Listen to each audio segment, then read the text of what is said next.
مختصر سی بات، ہمارے ایک طالب علم ہیں اسی قرآن کلاس میں، نام اس وقت ظاہر کرنا ٹھیک نہیں سمجھتا، انہوں نے ایک بار کہا کہ اب جب میں اڈلٹ قرآنک ایجوکیشن پروگرام کے کلاسز میں جاتا ہوں، ایسا محسوس ہوتا ہے کہ جیسے یہ قرآن کشمیری میں ہی نازل ہوا ہے۔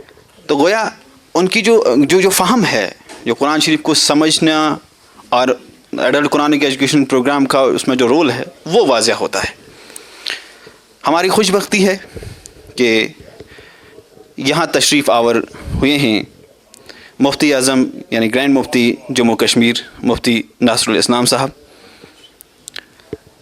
میں انہیں محترمانہ گزارش بھی کرتا ہوں اور نہایت ہی ادب و احترام کے ساتھ گزارش کرتا ہوں کہ وہ آئیں اور چند خیالات سے ہمیں نوازیں۔ اعوذ باللہ السمیع العلیم من الشیطان الرجیم، بسم اللہ الرحمن الرحیم۔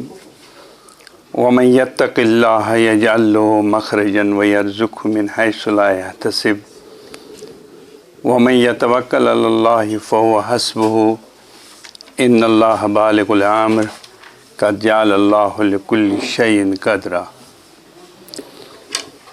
صدق اللہ العظیم۔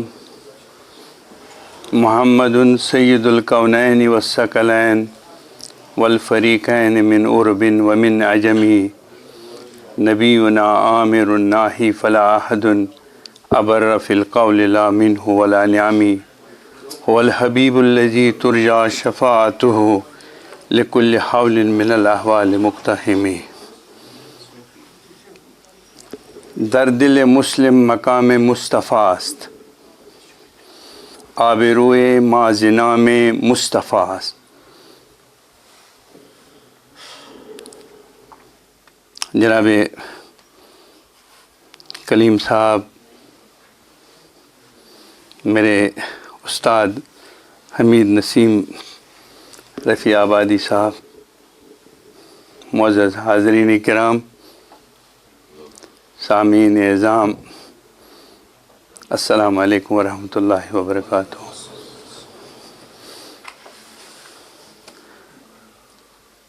بے حد خوشی ہے کہ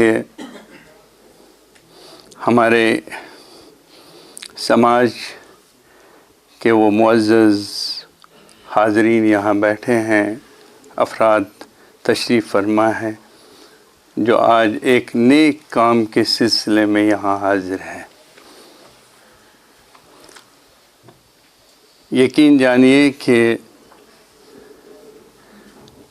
کلیم صاحب اور میں اکثر یہاں پہ نماز جمعہ کے بعد بیٹھتے ہیں، تھوڑی دیر گفت شنید ہوتی ہے، لیکن میں نے بہت سارے علماء سے بات کی ہے آج تک جو اپنے آپ کو فقیہ بھی لکھواتے ہیں، علامہ بھی لکھواتے ہیں، اور جو بھی القاب ہیں صیغہ مبالغے کے، وہ سب ان پہ صادق آ جاتے ہیں۔ اس میں کچھ بھی نہیں میں کہہ سکتا ہوں۔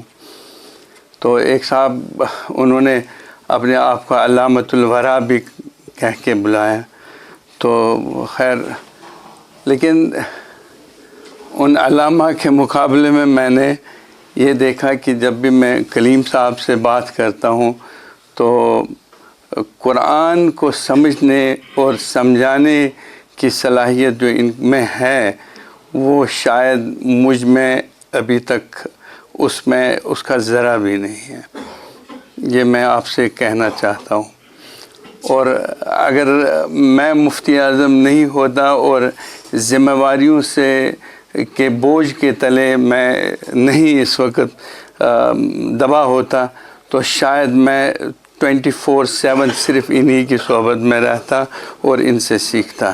یہ میں یقین کے ساتھ دعوے کے ساتھ کہہ سکتا ہوں۔ اور سب سے بڑا ان کا جو کارنامہ ہے وہ یہ ہے کہ مفتی اعظم کی زوجہ بھی ان کے قرآن سے اس قدر متاثر ہے کہ وہ مجھے ریفرنس دیتے ہیں، آپ ان سے سیکھنا چاہیے۔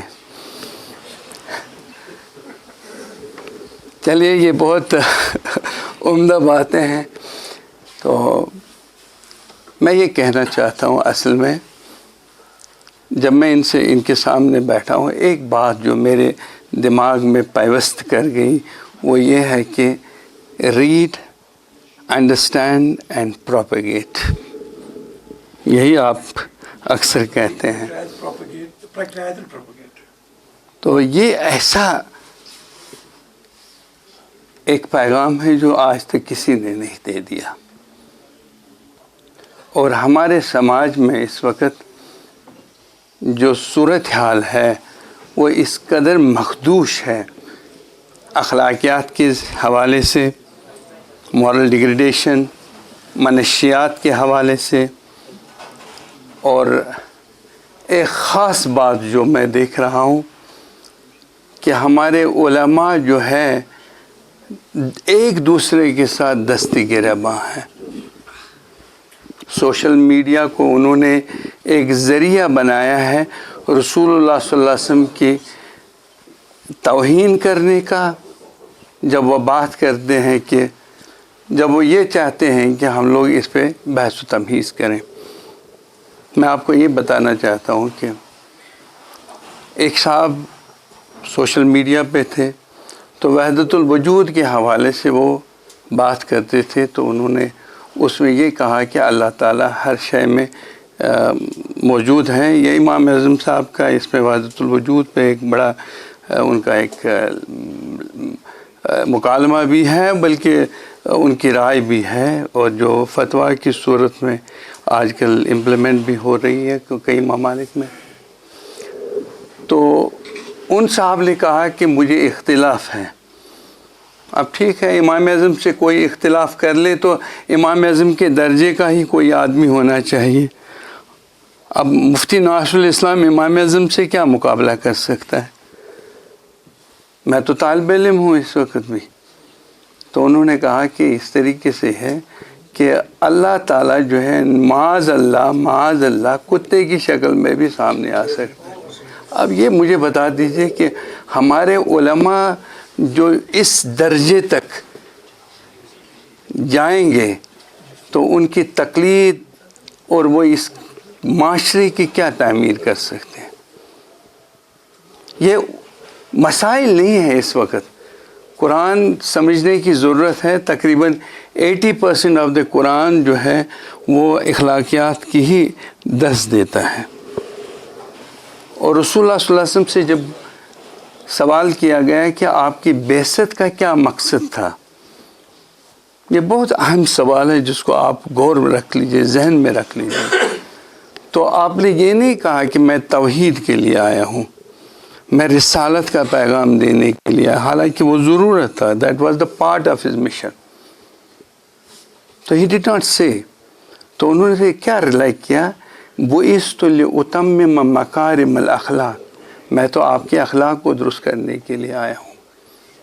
اور قرآن کو جب آپ دیکھیں گے، جب بھی شیطان کی باتیں آتی ہیں، جب بھی معاملات کا معاملہ کوئی موضوع آتا ہے تو اس میں اخلاقیات کا ہی 90% 80% اس میں سبق ملتا ہے ہمیں.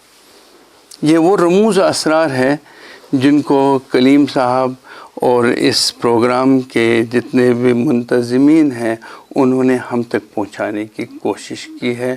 اور میں اس سب کے لیے ان سب کا تہ دل سے شکر گزار ہوں اور خراج عقیدت پیش کرتا ہوں کہ اللہ تعالیٰ نے ان کو یہ سعادت بخشی ہے. ای سعادت بزور بازو نیس تان بخشند خدائے بخشندہ. یہ صرف اسی کے ہاتھ میں یہ آتا ہے، اسی کے قسمت میں یہ بات آتی ہے جس کو اللہ تعالیٰ اس سے نوازے. اور اللہ تعالیٰ ہم کو قرآن سمجھنے، قرآن پہ عمل کرنے اور قرآن کے رموز اسرار کو سمجھنے کی توفیق عطا فرمائے. میں ایک بار بحیثیت طالب علم آپ سب کا شکر گزار ہوں. اور میں یہاں حاضر آیا لیکن مصروفیات اس قدر ہے کہ یہاں نہیں بیٹھ سکتا ہوں، مجھے جانا پڑے گا کیونکہ کچھ معاملات ہیں جن کو مجھے نپٹانا ہے. وآخر دعوانا الحمدللہ رب العالمین والسلام علیکم ورحمۃ اللہ.